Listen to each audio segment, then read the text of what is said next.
Hi, everybody, and welcome. Today, we're going to talk about a grant that we received from NFAR. I'll go a little bit more into that in a minute. But basically, we're wanting to decrease adult verbal prompts and proximity to students with autism using a Fitbit watch. And so this is actually one of our students that we're going to go over with you. The other students, we didn't have enough time to collect video or data due to the coronavirus.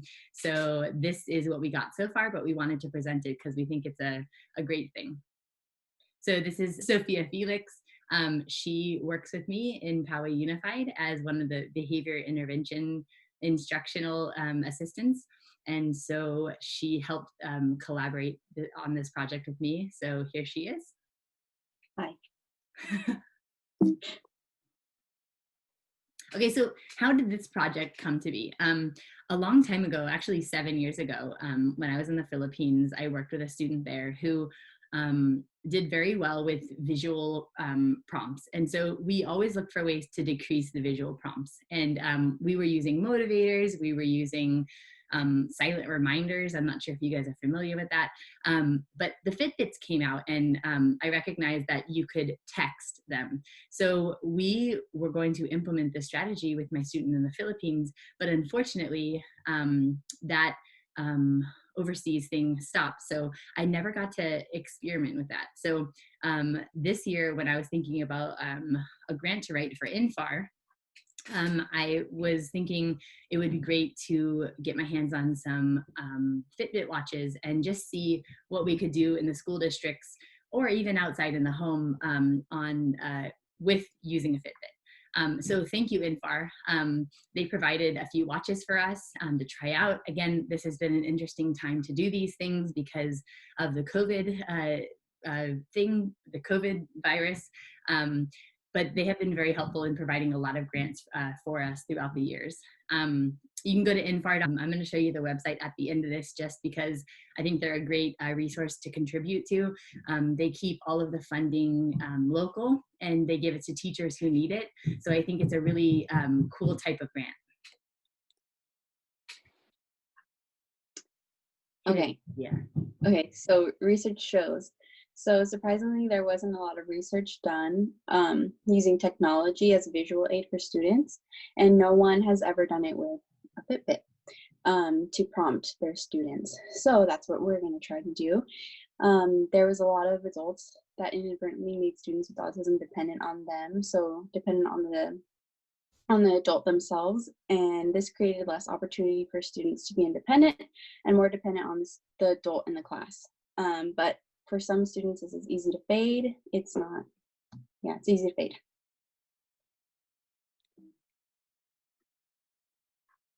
Okay, so research also shows that children with autism are typically described as visual learners.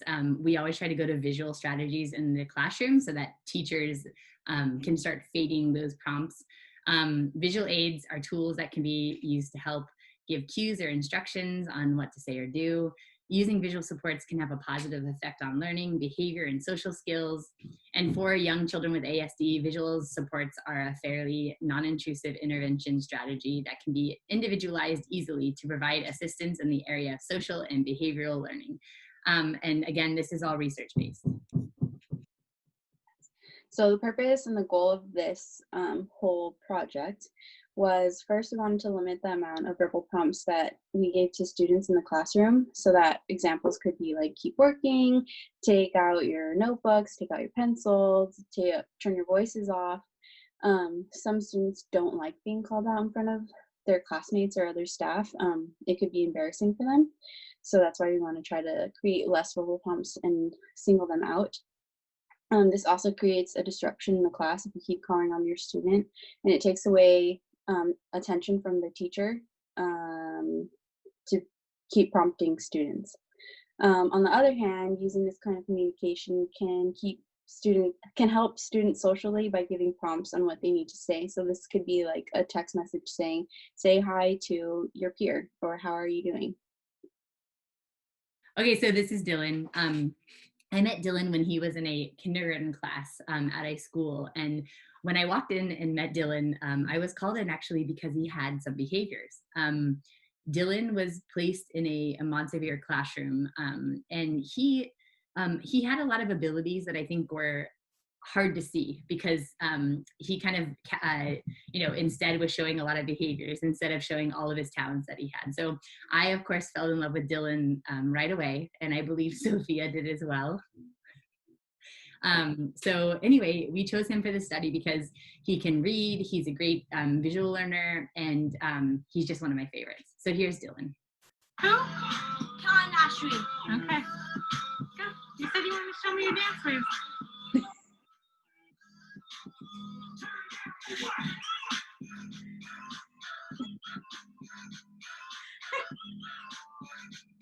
Okay, so you can all see why we love Dylan. Who? Oh. Who? Okay, so to implement this intervention, your student has to have some baseline skills. They must be able to read and comprehend short, literal, concrete sentences, or follow one-step directions, and then have something that's reinforcing and easily accessible for you. So you have to have something that they want in order for this to work.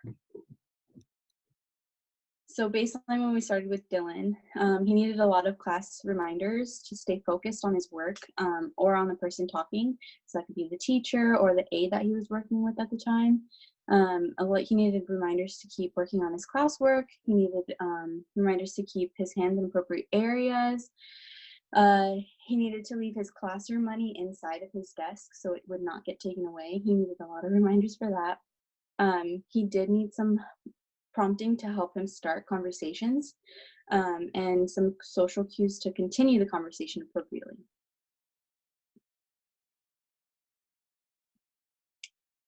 So the process of getting your student to wear the Fitbit.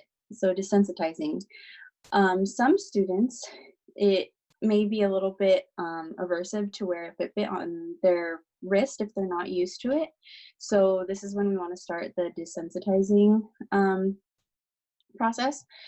To start, we want to start this, we might just present the watch and only touch it to the wrist, followed by immediate praise or a preferred reinforcer.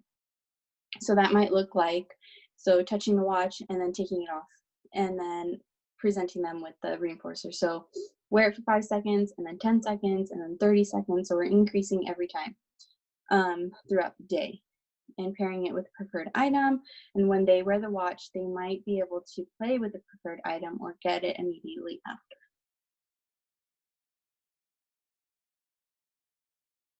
So to start, we desensitized Dylan, and we found that his preferred reinforcer was checking a green iPad percentage.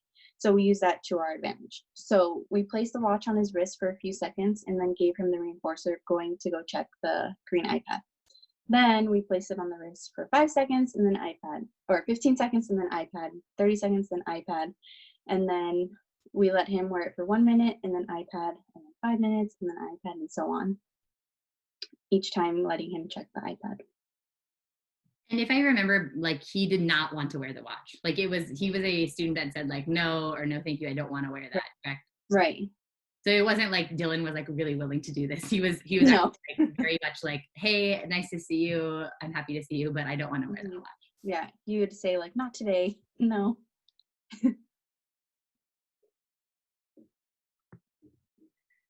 Okay, so the first video was when Sophia had introduced the watch to Dylan. I think she had introduced it to him a few days before, and they were up to 35 minutes. And so here's a little video of Dylan, in which it was like, I really like this when she sent it to me, because not only was Dylan putting it on for 35 minutes, but also a peer was interested in helping him put it on. So here's a video of that. We're gonna do it for 35 minutes today, okay? What is that? A watch? Put it on. Who fixed it? He did fix it. Should I put it on for you? I know how to put on a watch. What?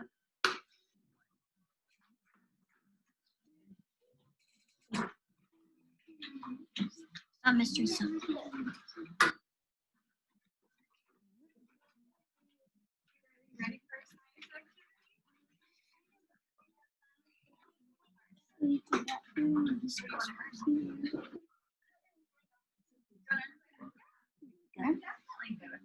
Perfect. Okay, we're gonna work for 35 minutes this time, Dylan, okay? Okay, I'm gonna put a timer on.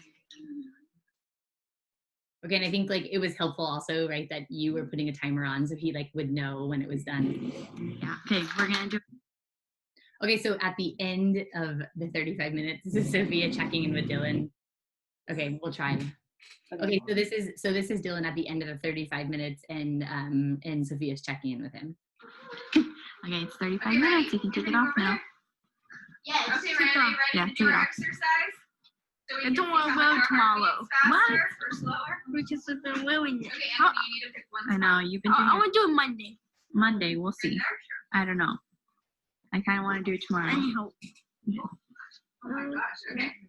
Do it. There we Okay, go. ready? Okay. We're gonna do 20 jumping jacks. Riley, are you ready?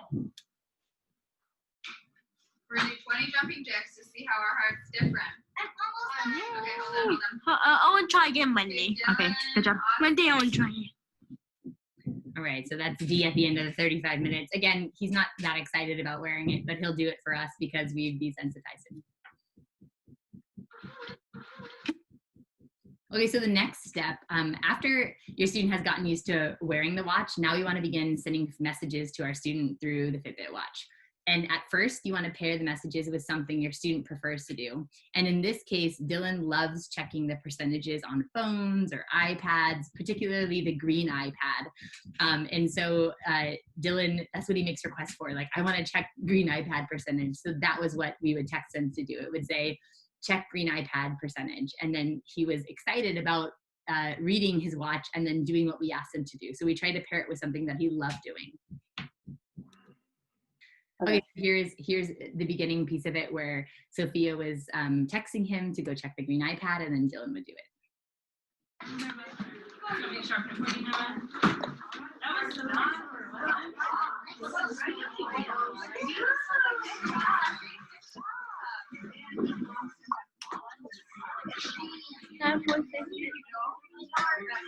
That was it. Oh my gosh. Green iPad. Should I go check?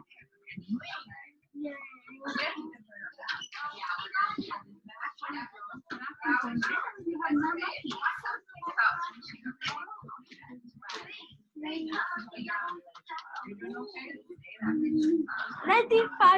95. Oh my gosh. Awesome job reading your watch and checking the iPad like the message said. Good job. Things you may need to check for or teach. So if your student doesn't already know how to check his or her watch, you're going to need to teach them how to do that. You can prompt them by pointing to your watch or gently lifting their wrist in a position to read it, like how I did in the video previously. You lift your wrist or point to your wrist, and hopefully they'll see that they can do the same thing. You can also model looking at your watch, you can model looking at your watch, but try to use as little verbal prompts as possible, since this is something for us to use little verbal prompts. Also keep in mind that we want to teach your student to read the messages in his or her head rather than reading it out loud for their peer to hear. We don't always want their peer to hear what they're saying, just in case it is just for them. And they're not calling themselves out.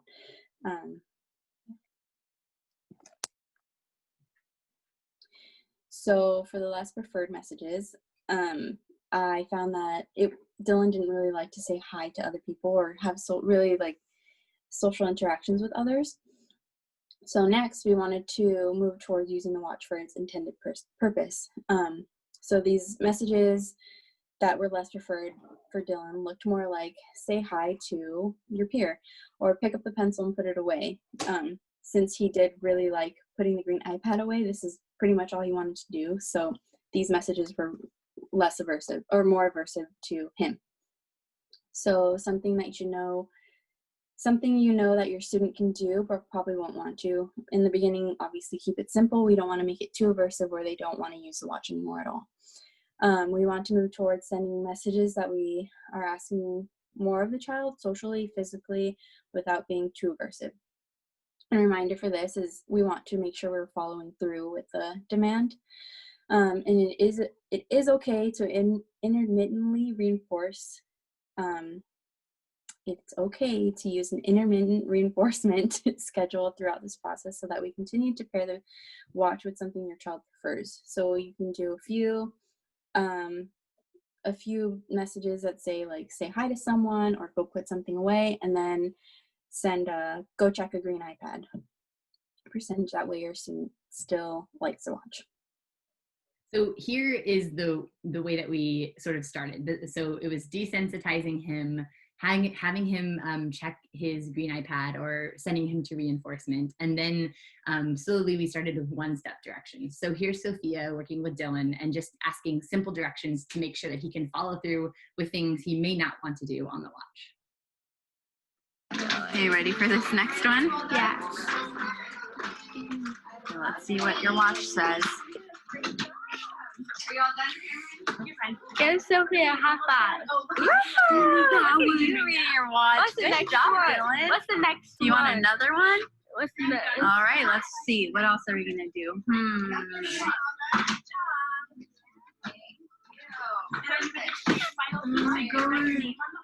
Okay.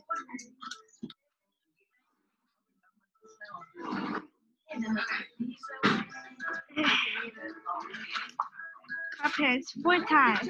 1, 2, 3, 4. What's the next one? What's the next one? Okay, let's see. Let's see what the next one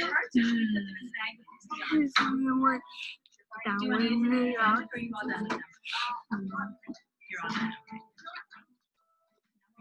Hold on.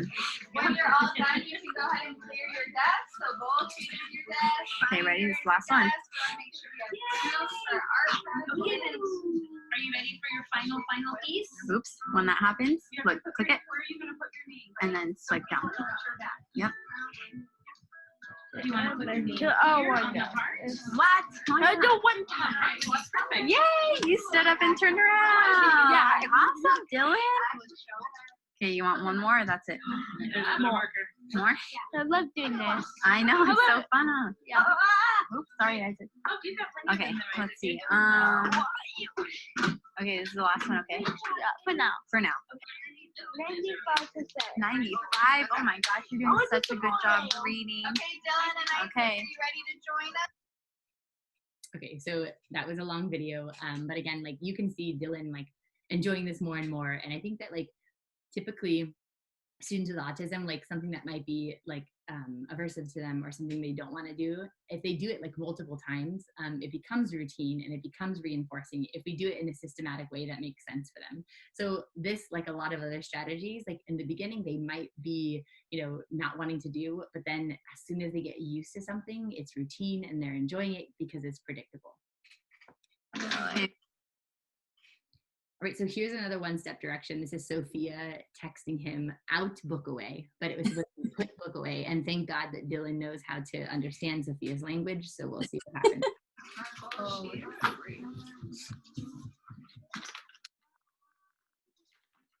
Flogger birds.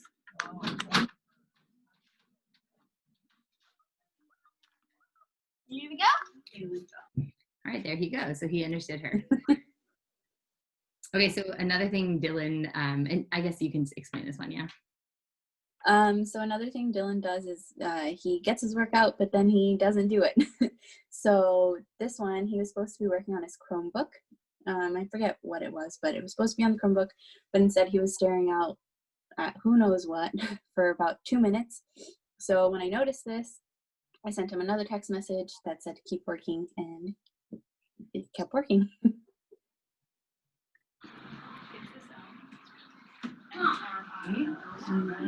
Good thing you spelled it right this time. Lacey Hernandez, like, nobody's really wearing any frilly things today. What is Lacey? Well, Lacey is like,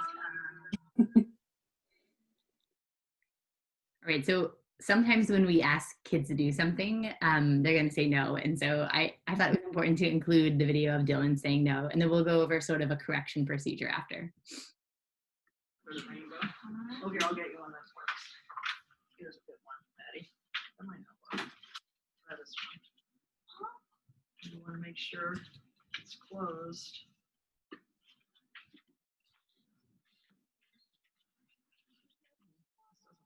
That's why it didn't work. It doesn't So this is like one of my favorite videos because you just see how like, you know, how typical Dylan is here. Like all the things capable. Like he's like, I read this, and he like looks mischievous. He's like, nope, I don't want to do it, and he smiles. So what happens if we see something that we need to do? We need to do a correction procedure for. So my preference would be using gentle physical prompting from behind if your student allows it, and then prompt through the original request text. I'll fix that. The original request text. If a student resists, try to send a quick compliance text, like tap table, so that you can easily physically prompt that. So I might not be able to physically prompt a kid saying hi to another kid because maybe I'd be moving the student and they don't want to move or so on. That'd be a lot of like, you know, it could maybe create a dangerous struggle between me and them. So instead I could just text them like tap table and walk behind them and take his hand and just tap it and say, yay, you did it. And then I might come back to the text a little bit later. If you can get behavioral momentum by sending simple text like that, just like tap table, clap once, and then go into the hi. If that works, then great. That's what I would prefer. But I prefer that you come back to the original text so they don't get out of it.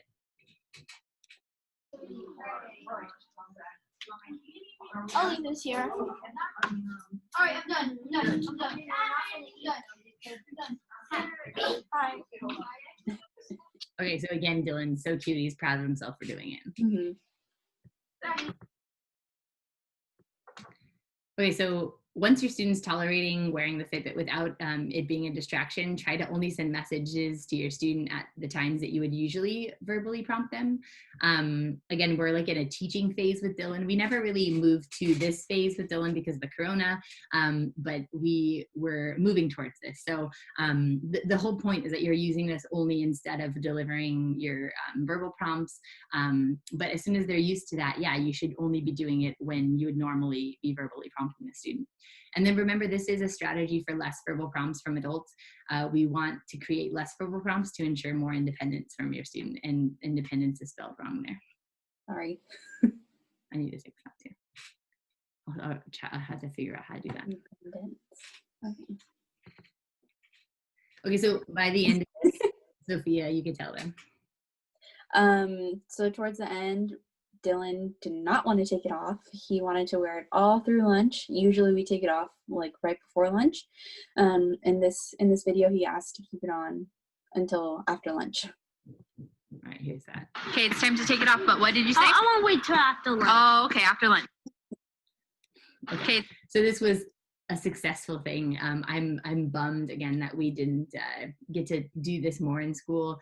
Fortunately, his mom is like a really cool mom, and it's something that we could do at home if this this persists. But the whole idea was to be able to do this in the classroom and really test it out to see what impact it could have on public education. So yeah, although this research and study was going very well, we did have to stop due to COVID-19. And there were a lot of complications like in the beginning, and then once we figured it out, it was smooth sailing. But one of the biggest things was a lot of district iPads and computers have all these like codes or restrictions. And so we had to find an iPad that would appropriately pair to the Fitbit, and that was difficult. And if you had, let's say you had like 10 Fitbits in a class because you wanted to expand this to your whole class, the way that I see it is that each kid would need their own iPad that would definitely pair with their Fitbit in order to send messages. So I could create a group text and text all 15 kids something, but I'd have to have a source that text would be delivered to in order to get to the Fitbit. So one thought too was, later down the road as technology becomes cheaper, an Apple Watch or something like that, where you can actually get, its own little, it could be its own little source. But then we have the problem of maybe kids calling or, texting other people. So there's other complications that come with that. So what the team had also thought about possible distractions, like the watch breaking, or you know, the kid playing with it too much, or going back through messages, or obsession over the watch. I mean, you saw how much Dylan's like love for this watch grew and grew and grew. So if it broke or something happened to it, or it wasn't working, and we know that happens with technology, I'm not sure what would happen with Dylan. Or forgetting to take the watch off before going home, which with one of my other students that did happen. But then it of course came back, because again, it was a very reliable family. So other future directions with the Fitbit, which in my original grant application for the Fitbits, I included this as something that I would love to sort of go through and study next. There are timers and alarms on it. There's this part of the Fitbit where you can practice breathing and relaxing, and the Fitbit will expand as you breathe and push out as, you know, and get smaller as you breathe out. And it actually like studies your heart rate. And I think for students with autism who, you know, breathing or deep breaths is a part of their calm down strategies or relaxing strategies, I think it could be a great asset there as well. A step counter, you know, exercise is also one of the evidence-based practices that students with autism, you know, we're allowed to do with students with autism. So, and I think it's an evidence-based practice, like period, for any person. So, you know, if we have more movement, we're going to have kids that are able to focus more and better. So that could also be a piece of it. Like, you need to do this many steps, and then our students with autism who love numbers and love something that's concrete, they can get that from the Fitbit. And then I spoke about this a little bit earlier, but choral responding. You know, imagine a classroom where everybody had this, and again, we'd have to have a million iPads, but where everybody had this, and instead of the teacher just talking all the time and saying things like, you know, and then they're gone, right? Like, they could be on the Fitbit and the students could flip through them and they'd say, oh, the teacher said, do chapter 9 and then get out our books, instead of just, you know, missing it. Because our students with autism are more visual. And if a teacher's not writing every single word on the board that she's saying, they're going to miss it. So if she could just text it and it could go out to everyone, it could be something that's there for the students who maybe need a little bit more time, or maybe the students with, you know, ADHD, or that aren't processing the same as the other students. So it actually is a really cool thought to be able to do this more widespread. Okay, so one thing I learned about Dylan is he loves trash cans. And so he'll go out and he'll get excited about watching the trash cans being taken away, or so on. So anything with trash cans. So I went online, and for being a participant in the study, I got him these little trash cans where he can keep his school supplies. And so I got this little video, and I just wanted to be able to end on a cute note. You gonna say anything? Thank you, Jenna. There you go. Give me. Do you like them? Yes. Yeah. So here's our contact info. And I don't know if I said this in the beginning, but I am one of the behavior specialists for Poway Unified. I'm also an SDSU professor, and I supervise students getting their BCBAs. And Sophia is actually trying to get her BCBA. Hopefully she will. So she is also somebody who's going for that. And this is our contact email, just in case you would like to contact us for any reason. Okay, so I wanted to show you guys the NFAR website. On this, there's a lot of different things that they do. One is put on a race.